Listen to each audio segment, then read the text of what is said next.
Buenos días, hermanos y hermanas. Quiero agradecerles una semana más vuestra atención por atender esta clase de la escuela dominical.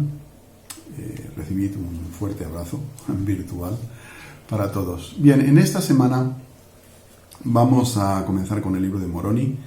En esta época, el hermano Moroni, pues, él estaba solo, como ya hemos visto. Su pueblo días atrás había sido destruido. Él había hecho una recopilación de los escritos de Éter, dándonos un relato de su historia.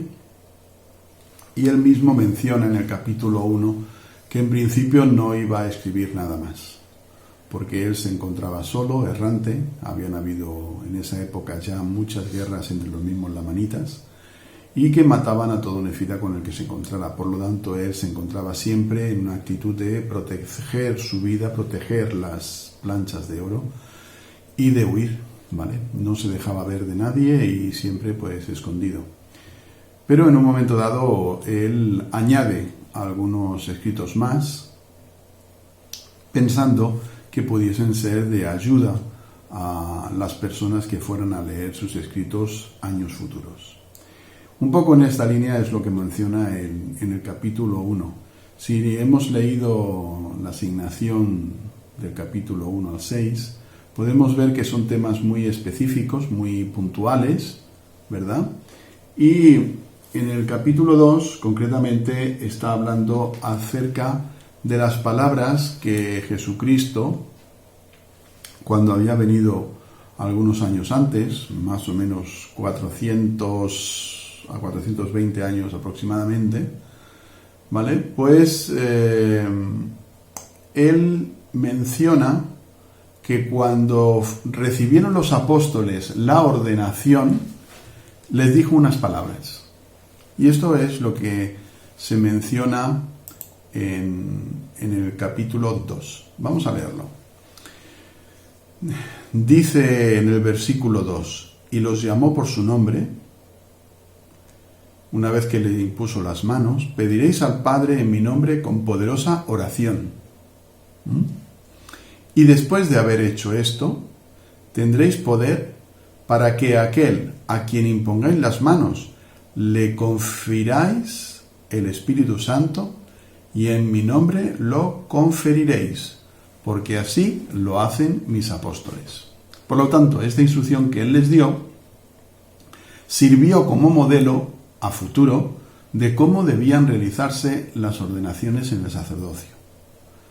Entonces, en el versículo 3 aclara de que estas palabras las dijo en el momento de su primera aparición, cuando llamó a sus apóstoles en ese continente, ¿verdad? Dicen que las personas que habían alrededor no oyeron esas palabras, pero sí los 12 a los que él escogió. Por lo tanto, podemos comprender de que uno de los temas principales de esta clase es que las ordenanzas del sacerdocio se deben administrar en la forma correcta y en la forma que el Señor ha enseñado. Ese modelo es el que se debería seguir en la Iglesia a lo largo de los años, sin cambiarse, ¿vale? Por lo tanto, podemos comprender que en el capítulo 3 podemos leer lo siguiente. Aquí nos habla acerca de cómo se conferiría ya, o cómo se otorgaría por parte de los élderes o los ancianos el sacerdocio menor, o los oficios del sacerdocio menor, que hoy llamamos sacerdocio de Aarón, como podría ser los presbíteros o los maestros incluso, ¿verdad? Vamos a leerlo en el 3:2. Dice así: después de haber orado al Padre en el nombre de Cristo, le imponían las manos y decían, fijaos y comparad el de antes, el 2 con el 3. En el nombre de Jesucristo te ordeno para que seas presbítero, o si fuera maestro, te ordeno para que seas maestro, para predicar el arrepentimiento y la remisión de pecados por medio de Jesucristo, mediante la perseverancia en la fe en su nombre, hasta el fin. Amén. Esta es la ordenanza que hacían ellos, hacían poniendo las manos sobre la cabeza de la persona, y dice así en el versículo 4 que de este modo ordenaban presbíteros y maestros, según los dones y llamamientos de Dios, a todos los hombres, y que lo hacían por medio del poder del Espíritu Santo. De esta manera vemos que es igual que lo hacemos hoy día en la actualidad, ¿verdad? Bien, me llama la atención de que en ambos casos, tanto en el capítulo 2 como en el 3, lo hacían siempre después de orar. Y siempre en el nombre de Jesucristo. Eso es muy importante, ¿vale? Si ahora hacemos un pequeño salto y nos vamos al capítulo 4, vamos a ver otro de los consejos que Moroni nos brinda. Y este es uno de los muy importantes, que vamos a hablar también un poco más extensamente después. Y dice en el 4.1, la forma en que sus élderes y presbíteros administraban la carne y la sangre de Cristo a la Iglesia, es decir, la administración de la Santa Cena. Y como sabemos, esta administración de la Santa Cena, nosotros participamos de ella semanalmente en nombre del cuerpo y de la sangre de Jesucristo, que se ofreció o fue ofrecida por él mismo de forma voluntaria en una expiación infinita. Pues bien, dice así en el versículo 2, se arrodillaban con la Iglesia y oraban al Padre en el nombre de Cristo diciendo, y ahí menciona la oración de la Santa Cena. En el capítulo 5 es la misma cosa, es la oración de la Santa Cena, en este caso, para cuando nosotros hacemos la bendición de la sangre de Cristo, o en este caso el agua que representa esa sangre que fue derramada. Pues bien, en el último capítulo de la asignación de la Escritura de hoy, que es el número 6, podemos ver de que aquí se habla acerca de lo primero que como miembros de la Iglesia o como primera cosa, como seguidores que quisiéramos ser de Cristo, debemos de hacer. Y es que como miembros de la Iglesia todos hemos sido o todos debemos ser bautizados. Entonces es la primera ordenanza que se nos requiere. ¿Bien? Entonces vamos a hablar un poco en cuanto a ello. Nos dice Moroni en el 6.1, ahora hablo concerniente al bautismo. He aquí, eran bautizados los élderes, presbíteros, maestros, y no eran bautizados a menos que dieran frutos apropiados para manifestar que eran dignos de ellos. Tampoco recibían a nadie para el bautismo a menos que viniese, y esto nos sonará mucho, con un corazón quebrantado y un espíritu contrito, y otra, diríamos, exigencia, ¿vale? Por decirlo de alguna manera, que ellos tenían que mostrar era que viniese con ese corazón quebrantado y espíritu contrito y testificase a la Iglesia que verdaderamente se había arrepentido de todos sus pecados. Y nadie recibían para el bautismo, a menos que tomara para sí el nombre de Cristo, teniendo la determinación de servirle hasta el fin. Vale, aquí hay varias cosas importantes. Primero, la persona reconoce que Cristo es su Salvador. Segundo, la persona está de acuerdo en tomar sobre sí su nombre. Tercero, la persona tiene que mostrar que ha habido un arrepentimiento sincero de corazón. ¿Y cómo se sabe que la persona se ha arrepentido? Simplemente porque cambia su vida, cambia sus deseos, ¿verdad? Si la persona era pecaminosa, tenía unas actitudes, esas actitudes pecaminosas tienen que cambiar. La persona tiene que demostrarse a sí mismo y a la comunidad de que realmente ha habido un cambio en su vida. ¿Por qué? Pues porque el Espíritu Santo le ha tocado el corazón, eso ha sido una influencia positiva para él y a consecuencia de ello la persona está listo para recibir las aguas del bautismo. Básicamente, esas son las cosas en las cuales Moroni nos enseña. Pero el libro de Doctrina y Convenios 20, en la sección 20, en el versículo 37, se enfatiza en algunos detalles que nosotros debemos tener en cuenta también en la actualidad cuando vamos a ser bautizados. Entonces, permitidme que lo busque, dame un poquito de tiempo.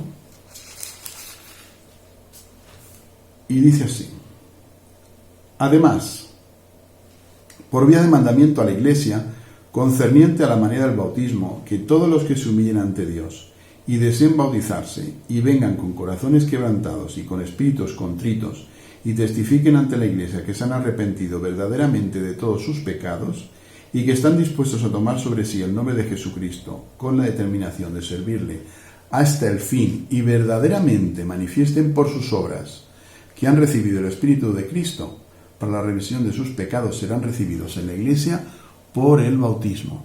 Entonces a mí me queda sonando mucho esto, de que dice, manifiesten por sus obras que han recibido el Espíritu Santo. Claro, ese es el inicio, pero no quiere decir que todos cuando entramos en la Iglesia estemos en una situación de perfección. Esos son los mínimos que se requieren de nosotros para entrar en las aguas del bautismo. Pero obviamente no todo es tan simple. Aún así, que nuestros deseos sean realmente sinceros y entremos en las aguas del bautismo de la forma correcta, a lo largo de nuestra vida vamos a pasar diversas situaciones en las cuales podemos ver dificultades en esta etapa. No todos los caminos son igual de llanos, no todas las pruebas son igual de fáciles para todas las personas. Hay algunas que son difíciles y se hacen bien cuesta arriba y de caminos muy difíciles de seguir, metafóricamente hablando, ¿vale? Hay algunos que incluso las mismas personas, yo mismo, puedo tener etapas de mi vida donde los caminos son planos, como pareciera un sendero sencillo y fácil de caminar a través de un bosque, y otros sean como subir unas escaleras de piedra en una montaña rocosa, que son bien pesados y pruebas bien difíciles de asimilar. En estas circunstancias nosotros podemos ver de que debemos siempre utilizar algo que nos enseñó Ley, un profeta de la antigüedad que todos ya conocemos, en su visión de la barra de hierro. Es algo muy gráfico. Y yo siempre he pensado la barra de hierro, pero si nosotros ponemos una baranda de las que te podemos encontrar en muchos lugares y que utilizamos, hay para mí varios elementos identificadores. Nosotros podemos ver un sendero y establecer como que el sendero representara el tiempo de mi vida a través del tiempo que yo voy a pasar aquí en la tierra, bien, y puedo caminar por la parte del sendero que yo quiera. Pero si yo me agarro a la barra, al Evangelio, ¿verdad?, las enseñanzas de la Iglesia, que me van a orientar y ayudar en mi camino de acercarme más a Cristo, si yo me agarro a todas esas enseñanzas, podemos ver de que es como cuando yo entrase a este mundo del Evangelio y pudiese entrar por una puerta. Venía de un camino donde no había ningún tipo de vallas, de protección ni de guía, paso la puerta del bautismo, entro en ese sendero donde realmente me va a llevar a Cristo, me voy a agarrar de esa barra de hierro, de ese pasamanos, de esa barandilla, que me va a acercar de una manera más firme y constante, sin extraviarme a mi meta final. Pero eso es lo ideal, eso es dentro de la perfección. Pero ¿qué ocurre cuando yo tengo dificultades, piedras en mi camino que me ayudan a tropezar, a caer o a desfallecer? O el camino se vuelve muy difícil de caminar. Bien, pues para sujetar esa barra, nosotros hemos visto que siempre hay postes. Cada X metros hay un poste y el poste sujeta realmente la barra. Pues yo diría que esos postes que sujetan la barra, para mí, mi modo de ver o de interpretarlo, es la Santa Cena.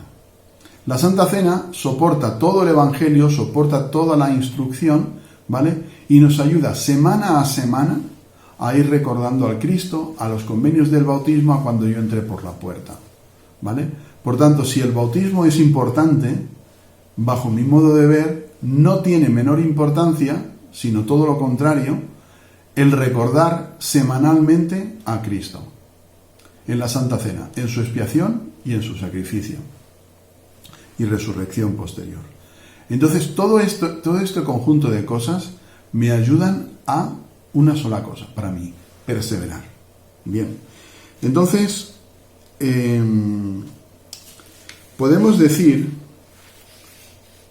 que cuando yo he hecho mis convenios, cuando yo he establecido ya mis normas de conducta, mis metas, recuerdo a Cristo, tengo que ser una persona también conservadora. Es decir, yo voy al lado de la barandilla, voy a agarrarme de este lado, o de este, del que queráis, pero de uno de los dos lados.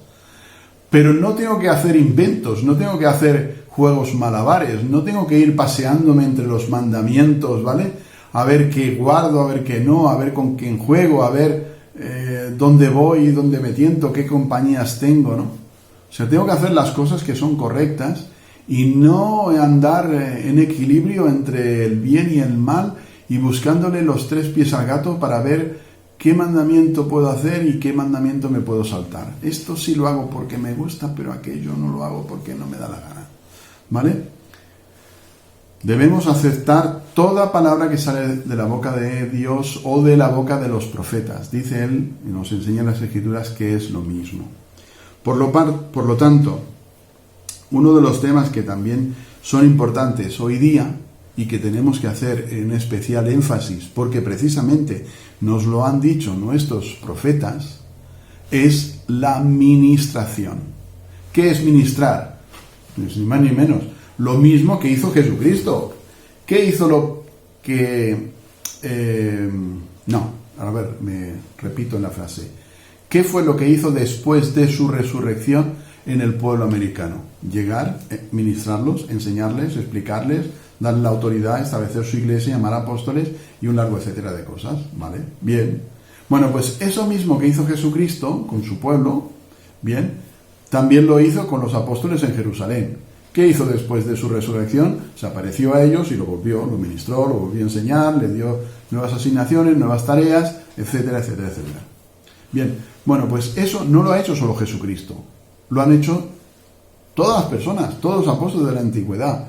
Una persona que ha tenido el sacerdocio en su poder, no era para él. ¿Qué hacía Moisés? Pues tenía esa gran comunidad de personas que llevaba por el desierto o cuando llegó a la tierra prometida y lo que hacía era ministrarlos. ¿Qué hacía Ley con su familia? Recogió a sus hijos, salieron para el desierto, todos conocemos la historia, y los ministró hasta que murió. En definitiva, eso es lo que nosotros debemos hacer. ¿Qué hacemos hoy en la actualidad? Lo mismo. Nosotros hacemos lo que hemos visto hacer a Cristo, es ministrar a nuestros hermanos. Por lo tanto, dicen las Escrituras que debemos ser nutridos por la buena palabra de Dios, ya que nos ayuda a preocuparnos más por los demás. Eso es lo que es ministrar, ¿vale? Entonces, me imagino que muchos de vosotros conoceréis el cuento de las cucharas largas, pero he visto un vídeo por aquí pequeñito, porque por si hay algún niño que lo está viendo este vídeo, pues pueda verlo de una forma gráfica. Así que os lo voy a poner, me voy a callar durante unos 2 o 3 minutos y vemos este vídeo.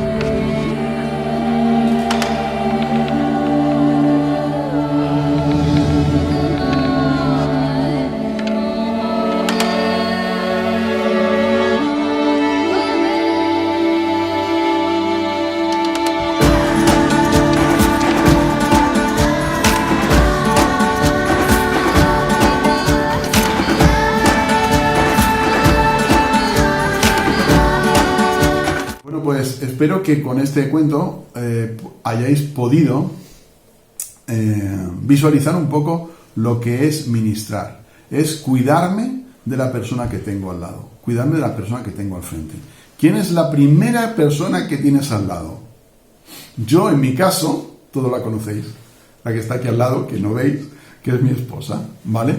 Esa es la primera persona que tengo al lado, porque es la persona con la que me acuesto y es la primera persona con la que me levanto cada mañana. Bueno, ella se levanta un poquito antes que yo, pero bueno. En definitiva, tenemos que cuidar de nuestras parejas.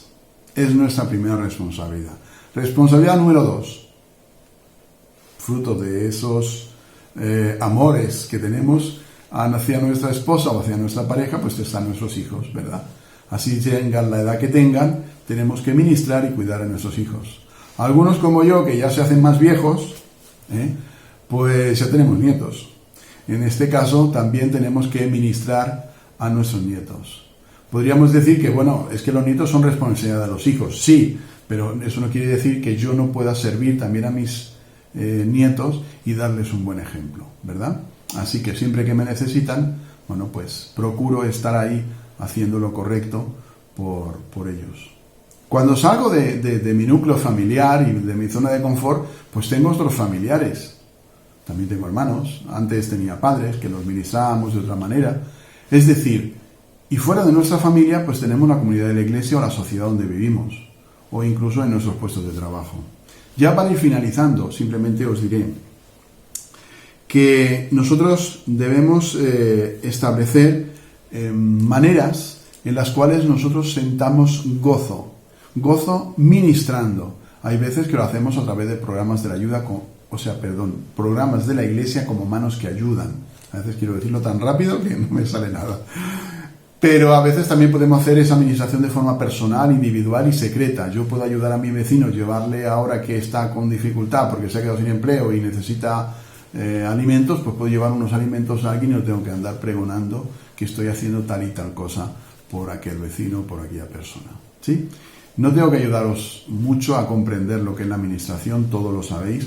Simplemente animaros a que utilicemos las herramientas para ministrar que nos han autorizado, que nos han dicho, que hoy día ya no se requiere una visita formal, sino podemos utilizar redes sociales y otros medios a nuestro alcance, para que en estos momentos de limitaciones, ya pueden ser geográficas y tal, por el tema del COVID o sanitarias, pues hagamos uso de las tecnologías para que sepan las personas que estamos ocupados, no preocupados, sino ocupados también en su bienestar.